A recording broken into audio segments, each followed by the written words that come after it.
Hola chicos, hola chicos, buenas tardes. Vamos a empezar con la clase de hongos y con un poquito del repaso de la clase de hongos. Así que empecemos.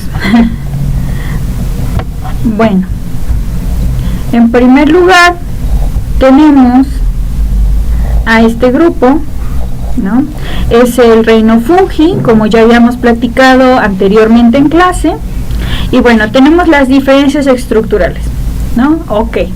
En este caso, bueno, estos van a presentar un núcleo, van a presentar también diferentes pares de cromosomas, es decir, van a ser organismos poliploides, ¿sí? Van a poseer una membrana celular, un retículo endoplásmico, mitocondrias, no van a tener cloroplastos ni clorofila, ¿va? En el caso de los ribosomas es 80 S de sedimentación, lo que los viene catalogando también como eucariontes, ¿sí? Otra cosa muy importante es que en su membrana poseen un compuesto llamado ergosterol, ¿sí? Que es muy característico de las células fúngicas. Por otro lado, tenemos a una pared celular, que aquí está en pantalla una de las características, que es quitina, mananos, glucanos y lo que también conocemos como cápsula. Algunos de estos hongos la pueden poseer, otras no, ¿va? Ok, vamos a definir esta parte. Aquí tenemos un esquema que claramente la parte café representa el suelo, ¿no? La tierra. Vemos las hifas de un hongo. Esas hifas, ese conjunto de hifas se le conoce como micelio, ¿sí? Ok, y vemos una estructura que la conocemos como seta, o muchos de estos es la parte del hongo que se puede ver y que comemos, que es el cuerpo fructífero, ¿sí? Aquí como se ve en este esquemita, este cuerpo fructífero, ¿sí? El cuerpo fructífero, que es como muy característico de la fisiología de los hongos, es la parte reproductiva del hongo, únicamente. Es decir, nosotros podemos tener un micelio con muchos cuerpos fructíferos y eso no significa que cada cuerpo fructífero sea un hongo diferente, no es así. Lo que significa es que tenemos un hongo completamente abajo y lo que sale al exterior va a ser su parte reproductora, que es el cuerpo fructífero. Podemos tener un micelio expandido hasta medio metro y podemos tener 7, 8, 9, 10, 15, los que ustedes me digan de cuerpos fructíferos. Ok, un cuerpo fructífero va a estar dividido por varias partes. En el caso de los macrohongos que vemos de este lado, las primeras partes es el sombrero, las láminas, que es la parte de abajo, que en algunas especies de hongo en vez de láminas tienen poros, que es vendría siendo como el sinónimo, de las láminas. El himenio, que es el conjunto de láminas, y también poseemos lo que son las esporas que están dentro de estas láminas, ¿no? Un anillo, un pedúnculo o tallo, ¿sí? Y la volva, sus escamas, y hacia abajo que señala que serían sus hifas, su micelio, ¿sí? Ok, por otro lado tenemos hongos microscópicos, ¿no? Que son causantes de algunas enfermedades para el hombre, son los microhongos. Es lo mismo, vamos a tener en una siembra, vamos a tener un cuerpo, un micelio vegetativo en la parte de abajo de la caja Petri y un micelio que lo podamos ver por fuera, que sería el cuerpo fructífero, mejor conocido como conidióforo. Cuando estamos hablando de microhongos, nos vamos a referir al cuerpo fructífero, a esa parte reproductora del hongo, como conidióforo, ¿ok? Bueno, este conidióforo va a tener conidias, que es el sinónimo de las esporas, es decir, esta célula que ayuda al hongo a reproducirse. Como lo sabemos, los hongos tienen alternancia de generaciones. ¿Qué significa esto? Que en una parte son haploides y en otro ciclo son diploides, ¿no? Ok, continuemos. Uno de los hongos macros que conocemos son la Amanita muscaria, la que podemos ver aquí, que es de color rojo completamente. Y vemos también del otro lado a una especie que se llama Psilocybes zapotecorum.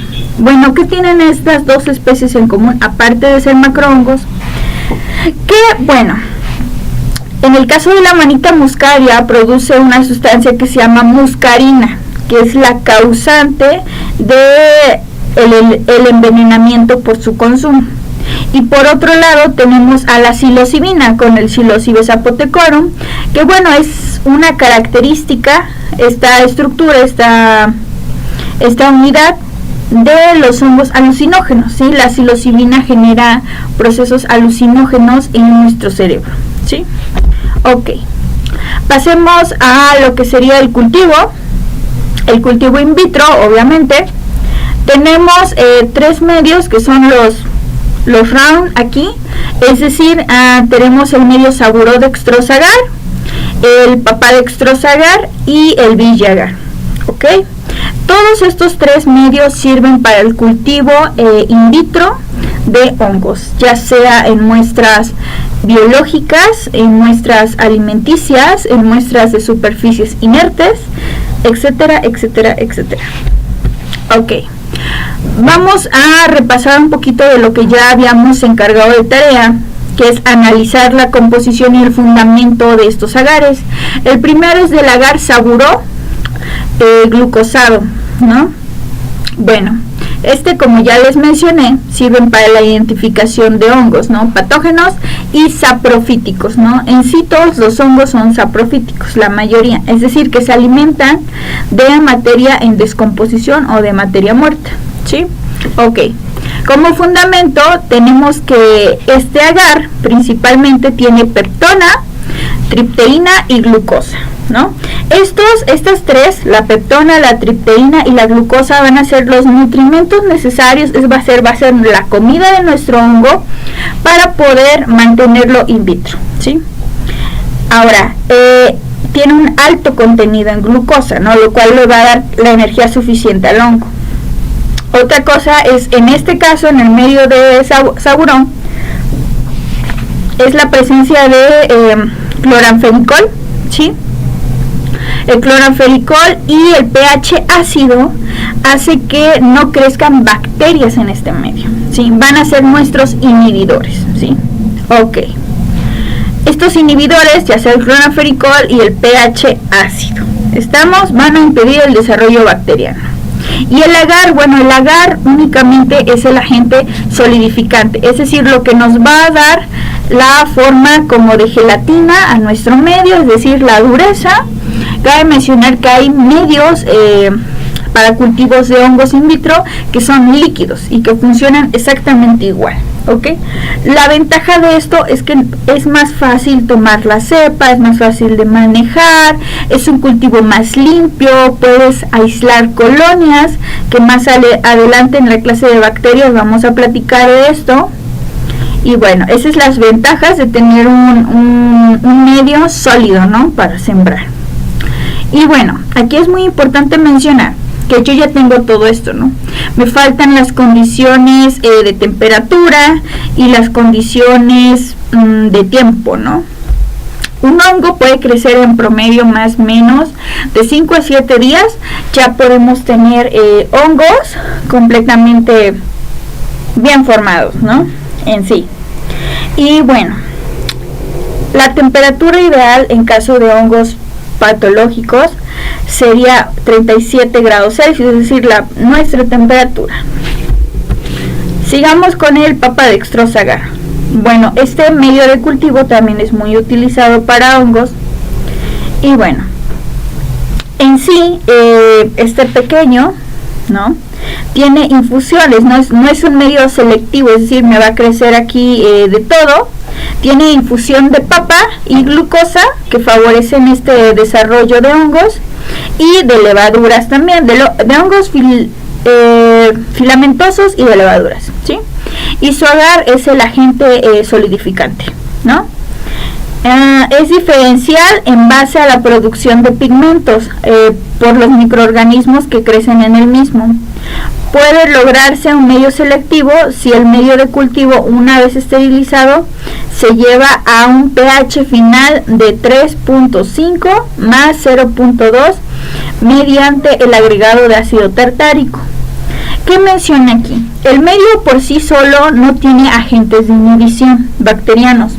Lo que nos marca aquí es que lo puedes hacer selectivo para bacterias bajando su pH, ¿sí? Porque a los hongos les gusta mucho el pH ácido y a las bacterias no. Entonces aquí vemos una oportunidad de volverlo antibacterias, ¿no?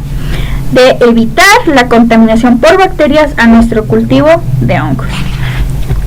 Ok, otro agar muy famoso para levaduras es el agar Vichy. Bueno, este agar es un extracto de levadura que proporciona los nutrientes necesarios para el crecimiento, ¿no? Tales como nitrógenos, vitaminas, aminoácidos, glicina, y bueno, es utilizado para estimular el crecimiento y una alta concentración de estos, ¿sí? Ok, también tiene dextrosa. La dextrosa es un carbohidrato, es decir, le va a servir como una fuente de energía por ser azúcar. Y bueno, tiene citrato de amonio, dismuto y sulfito de sodio, que actúan como inhibidores del crecimiento bacteriano, ¿sí? Ok, las especies como Cándida, a través de un proceso de reducción del sustrato, reducen la sal de dismuto a dismuto y sulfito a sulfuro. Estos se combinan manifestándose en un precipitado negro o café que pigmenta a las colonias, ¿sí? Ok, bueno, aquí la cuestión es lo que vamos a empezar a ver. Este medio tiene la particularidad que las bacterias los hongos como Cándida pueden cambiar la sal de dismuto a dismuto y sulfito o sulfuro, ¿no? Esa característica va a generar un color en la colonia. Entonces, cuando veamos ese color en la colonia, vamos a decir, esta se trata de Candida albicans o bien de una levadura que pueda generar ese efecto químico, ¿no? Ok. Muy bien, vamos a otras técnicas como lo es el microcultivo. Como ya lo platicamos, un microhongo va a tener un conidióforo, ¿no?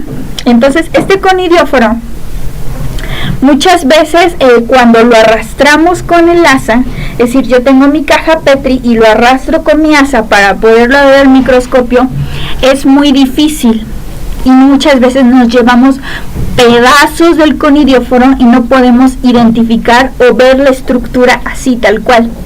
Entonces este método de microcultivo nos ayuda a que con un pedacito de agar, como se ve en la imagen, vamos a generar un pequeño medio donde vamos a inocular es como poner, adherir, inocular nuestro hongo en ese pedacito de agar y vamos a poner un cubreobjetos.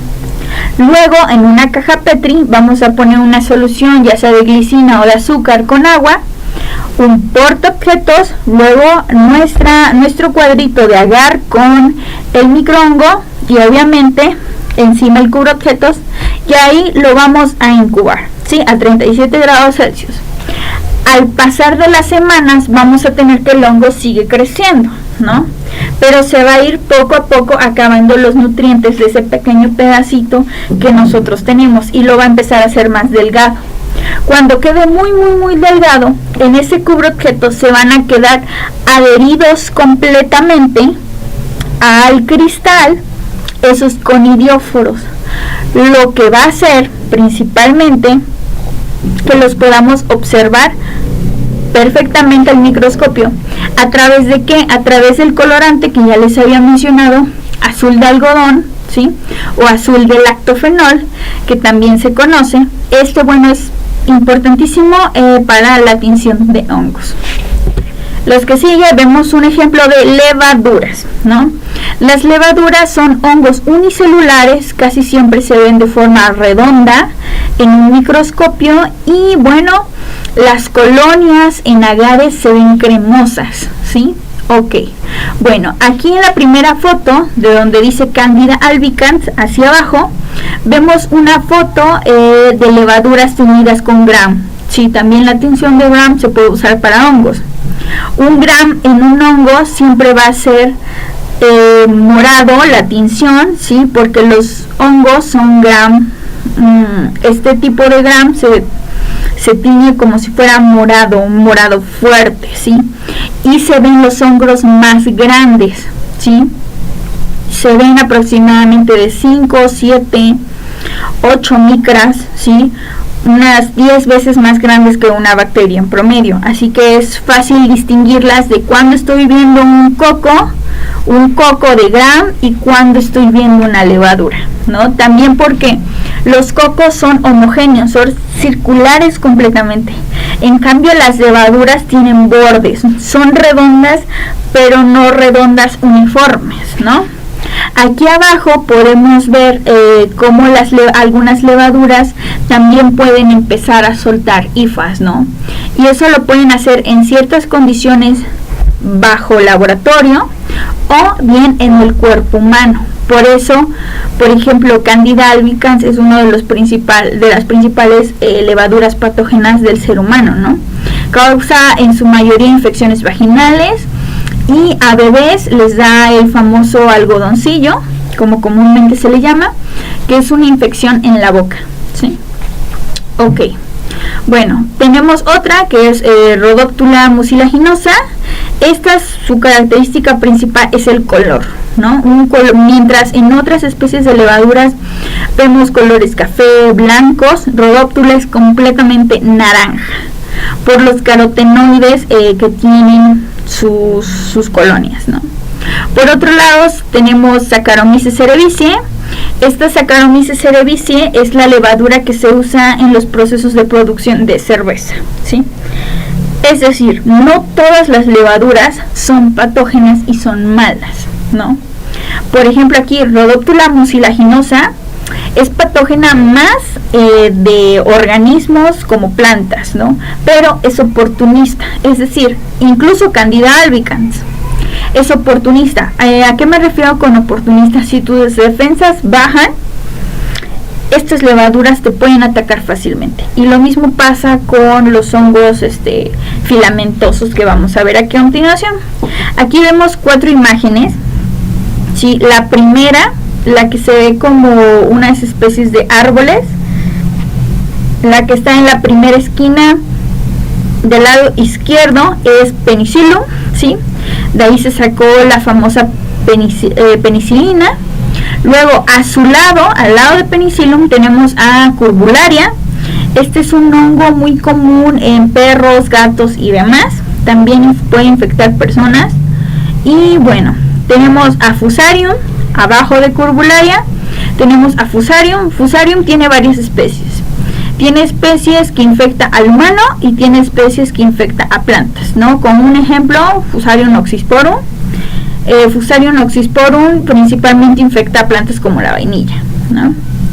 Y bueno, a un lado de Fusarium vemos a Rhizopus, ¿no? Rhizopus, mucor, entre otras. Estos, bueno, son de los más comunes, infectan también a verduras, pero también nos pueden afectar a nosotros en cuanto a enfermedades respiratorias. Estos son los famosos hongos que crecen sobre el pan, ¿sí? Son mucor principalmente. A Penicillium lo pueden ver mucho porque es el hongo que crece sobre la cáscara de naranja, que ya no sirve, está en descomposición. Esa parte verde que ven ahí, ese hongo se llama Penicillium, ¿no? Ojalá y algún día cuando hagamos prácticas de laboratorio podamos aislar y ver a estos dos microhongos, a mucor y a Penicillium. Ok, ya para prácticamente finalizar este repaso y clase de hongo, las dos cosas, es la infección, ¿no? Como ya lo mencionamos, bueno, se da cuando un organismo está seriamente inmunocomprometido, ¿no? Por aquí vemos lo principal, ¿no? Vemos que la conidia es lo que se reproduce, es la propagación en el aire, es lo que nosotros podemos respirar, y cuando llega a nosotros a través de las vías respiratorias se va a internar en los alvéolos pulmonares y va a generar su micelio, es decir, nosotros vamos a ser el reservorio de este hongo, ¿no? Que se combate principalmente con, bueno, antimicóticos, ¿no? Antimicóticos muy especiales algunos, otros no tanto, ¿no? Y que bueno, estos antimicóticos principalmente afectan al ergosterol. La mayoría afectan al ergosterol. ¿Por qué? Porque destruyendo la pared celular que protege al hongo, vamos a generar su muerte después, ¿no? Entonces varios de estos antimicóticos, como lo pueden ser anfotericina B, entre muchos otros, ¿sí? El número 1 creo que es anfotericina B, le dan, o su blanco principal es directamente al ergosterol o a la formación química del ergosterol, ¿no? Ok, bueno, si tienen alguna duda, pueden dejarme sus comentarios abajo, y un gusto.